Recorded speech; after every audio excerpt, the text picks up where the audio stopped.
Alright, I am back once again, and we are now going to do a little breakdown on the reveal live stream for Life is Strange Double Exposure. Hopefully my audio settings are a lot better this time around, and let me see if I can try to find at least a snippet of the era really quickly. Was when they talk about Chloe's old photo and how you can make the choice of Bae versus Bae, because a lot of people were worried with old Max coming back, like, can we technically save that point when, we worked so hard of making that choice of, are we choosing Arcadia Bay over Chloe Price or Chloe Price over Arcadia Bay? One thing I want to talk about was the photo, and this is going to be a weird little thing to kind of nitpick. It's Safi talks about, wait, is that the photo of the blue-haired girl in your pocket? When they talk about that and they bring up that photo, something I thought was interesting was the blue hair comment that Safi makes, because in Arcade, if you choose the option of saving Arcadia Bay over Chloe, then what ends up happening is that she is dead. Max actually never gets to meet her. Now, in Max's memory, she remembers her. She remembers that entire multiple timelines where they spent so much time together. So Chloe dies,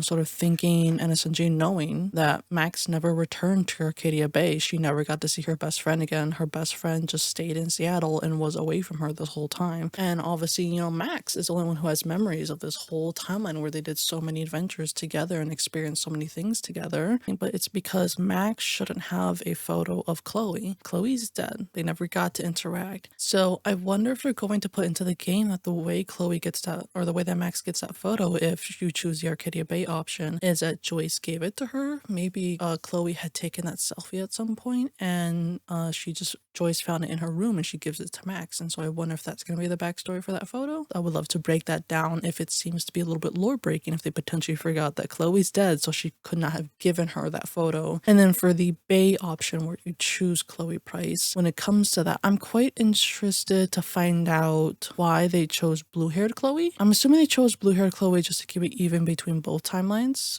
between Arcadia Bay versus Chloe Price. They chose blue hair to keep it even between both of them. I'm kind of interested to find out why. The reason for that is because if you played Life is Strange 2, and if you chose Chloe Price over Arcadia Bay, Bay over Bay, then you would find out that in David's RV, his little trailer, that there is actually a photo of Chloe and she has longer hair and it's green. So I'm kind of interested to find out, is there reasoning behind why she now has shorter and bluer hair? Did she decide to just cut it randomly and then go back to blue? Quite interested about that. And I know the comics, I'm pretty sure she does have blue hair in there, but the comics are not canon to the storyline in any way, shape, or form. Next thing I wanted to talk about is them really sort of hammering in everything supernatural situation. And they kind of have this poster here, and I feel like it's a little bit of bait to kind of get you ooh, supernatural with aliens, or it's gonna be a Bigfoot or something like that, because they have this Caldon Con. I think it says in this next little slide. Yeah, Caldon Con back there. It's kind of hard to see. You really got to slow down to see it. There's a science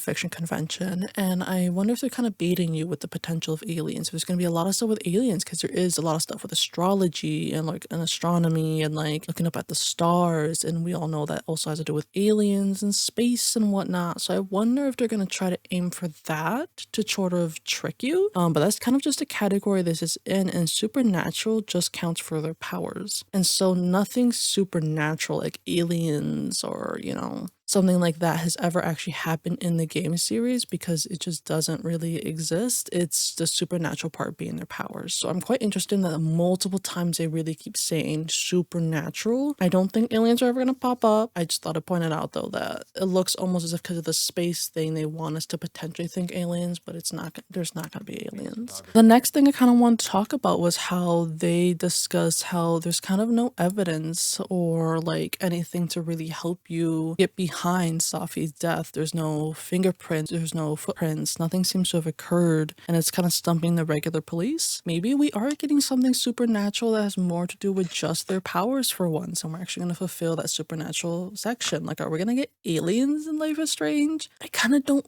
want that though, because I feel like that's gonna take away too much from the game and too much from the whole series and powers, but I don't know. I don't know. It's gonna be a little interesting to find out why and how is there no evidence and proof. Maybe there's someone else who also has powers we're gonna find about. I don't know. I guess we're also gonna figure out why Max has these new powers, because I guess Max is also kind of confused as to why her apparently rewind completely went away. As you guys remember, her old power used to be that she could rewind back a couple of seconds, and now that's kind of no longer a thing for her. I guess Max just kind of has to sort of like suffer through this new power of just being able to shift between realities and instead of being able to just rewind something. And obviously, I'm sure that's going to deal with a lot of grief for Max. The fact that if she had just been able to keep that rewind power, she could have literally just rewind and just saved Safi from this event, no matter how, painful or fucked up it could have been. So yeah, I'm quite interested to find out, like, what do they mean by the why behind Max has new powers? Are they finally going to tell us how these powers are gotten? Kind of feel that her powers of being able to go between and shifting between each world, I feel like that's going to get boring. I don't know if you guys notice how many times she does that, and sometimes just seeming to be like casual shift between worlds. Animation is what I'm worried about. The animation is overused, so I'm worried about the animation being, after a certain point, but the pulsing might be kind of annoying for some people. I wonder if they're ever going to force you to shift at some point, because they talk about how you can kind of just shift almost like it's your choice if you want to shift and you don't have to. And that's a little bit of an interesting suggestion. Like, how long can I stay in the timeline where Safi is alive versus staying in the one where she's dead? Like, how long can I stay in there? Obviously at some point, because it's a story-based, story-driven game, I'm gonna have to swap over, but I wonder what can we really go through and fully investigate, and are we going to be restricted by certain things? Like, if we enter certain doors, will the time change and things will skip? Like, how long can we go in one timeline where Safi's alive and really investigate every single thing about the world that they will allow us to travel through before then we're like, okay, I feel like I'm ready. Everything that's here in this day, now I'm going to transfer back to the other world where she's dead. I'm going to try to examine, if possible, if the game doesn't stop you, everything in this world where she's dead on the same day. And you can go by day-to-day basis, and if you write everything down, you might be able to really just knock it out of the park when it comes to this game. Quite interested in that, because they kind of really sort of say it as if you can just stay in either one and just kind of keep listening to conversations. So again, I'm really intrigued by all that. One of my favorite scenes later on that they showed here at about the 15-minute mark, almost 16-minute mark, is that Max finally admits to someone that she was being nosy, and she apologizes for being nosy, and the other person has the very appropriate response of being very offended and sort of feeling disrespected by Max making that choice to listen in on their conversation, and Max kind of had no right to do that. On your game, you can avoid those little faux pas in a conversation. I'm sorry. I was being nosy. Don't know why. Probably just paranoid. You think? Jesus, Max. Get your shit together. And I kind of like that. I know a lot of people are going to potentially feel immediately like angry towards this woman and towards her attitude towards Max, but a lot of people don't like being listened into depending on what people are saying. Like, it's not really your business. Why are you listening to what I have to say? But Max also does it kind of painfully obvious. This was something I literally talked about on Max when it came to like older videos that I made about her, about how sometimes she snoops way too much and she never takes responsibility for her snooping, and the fact that she's kind of just always there listening awkwardly to people's conversations, and how that makes her the outsider. It's not her being a little awkward is what makes her the outsider. It's because she's just clearly listening to people's conversations and potentially touching people's stuff and never really talking about or discussing it, and the other characters just sort of deal with it. So I like that now we're finally getting her taking responsibility for that, her apologizing for listening into this conversation, and her acknowledging that she has no clue why she really did that though. Even though she does know, she most likely does know, but she just still came up with like, I don't know why I did that, probably just being paranoid, and I'm assuming this is where Safi said. And then obviously this woman kind of responds appropriately, even if that might anger some people. It isn't an appropriate response to someone listening to what you were saying. The last few things I wanted to talk about came from the interview with the voice actor. Let's thrash, Chakra Bra. Okay, let's pretend you said something normal, but basically that.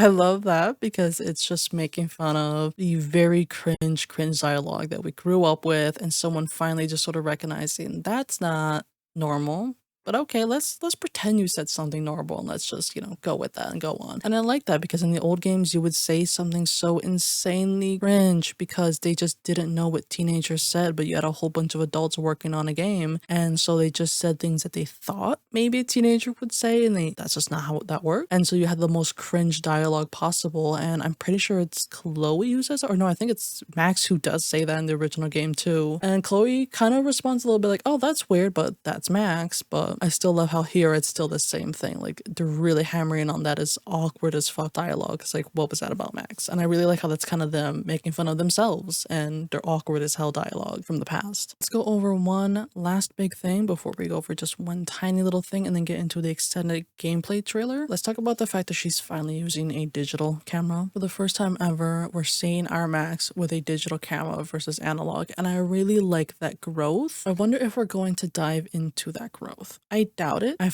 sure it's going to be just a thing that Max over time just had to actually just sort of grow up and stop being kind of cringe Tumblr 2012 and work with more analog and older cameras, and she just had to accept that after a certain point she was going to have to go digital. She was going to have to accept these new versions of cameras and this new way of photography, whether she likes it or not. And then kind of my last and final thing I want to talk before we get into the extended gameplay was the fact that there's cats. There's a cat, there's multiple outfits, and there is a cat. I love that. But now let's get into the extended gameplay. I'm the world's horniest grandma.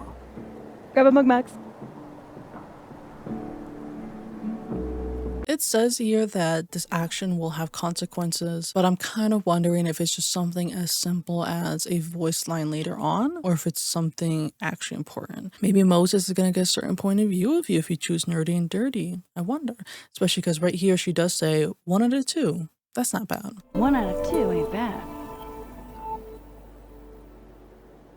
And I love Moses's look here because he thinks about it and then he's like, whoa, Max. Which one is it? Are you nerdy or are you dirty? And I love that. I love that little minute detail of him thinking about it and being like, wait, which one, Max? 1 out of 2 ain't bad.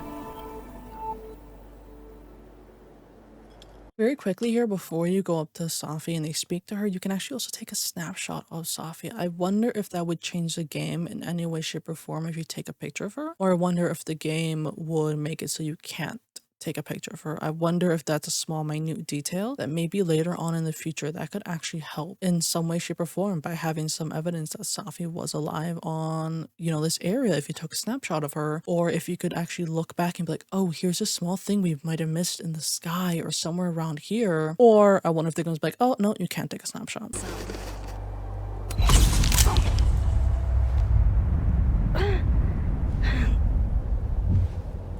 I'm kind of interested to find out as to why the moon and then later on the owl seems to affect Max. Kind of interested to find out why those affected her the way they did. Are you?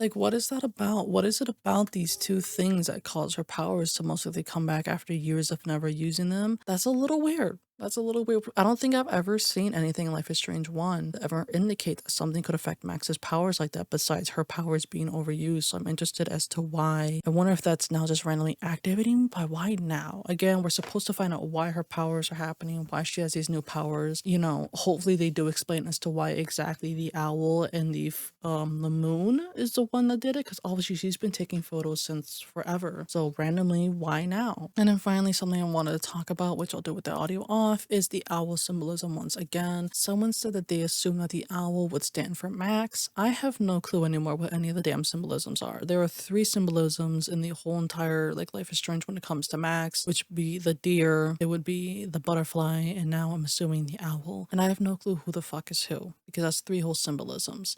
People theorize that the deer is potentially Rachel, but is it really? We all thought that was Max's symbol. I mean, Max even earlier on wears a red sweater that has a deer head on it. So I feel like that was a callback to the fact that that is her spirit animal. Who the fuck is the owl? Is that now her spirit animal? Does she transfer from being a deer to an owl? Or maybe Safi is actually the owl this entire time, and that's the whole point, is that this owl is there to sort of guide Max in order to figure out not, you know, once again, the death of Safi. So maybe Max the entire time is the butterfly. Rachel truly was the deer, and we will now have confirmation of Rachel being the deer through Safi being the owl, and that being, you know, Safi's representation. Another thing I find interesting is why Safi seems to appear outside of these gates here, like right by that lamp, when she was clearly by the bench a little while ago when Max first saw her. She's right there, and that's clearly kind of by the bench area, which is where I'm assuming she ends up dying at. So like, why was she all the way on the outside when she died? And then she seems to walk, what almost seems as though she's still on her phone, into the bench area and then seems to die on the bench. Also, something I would like to point out is her path does not show her actually walking that way. It looks almost like she walks into the rocks, in my personal opinion. You see that? How it looks almost, because there's a rock right here, looks almost like she walks right in between them, in between that little gap. Look at that. She walks in there.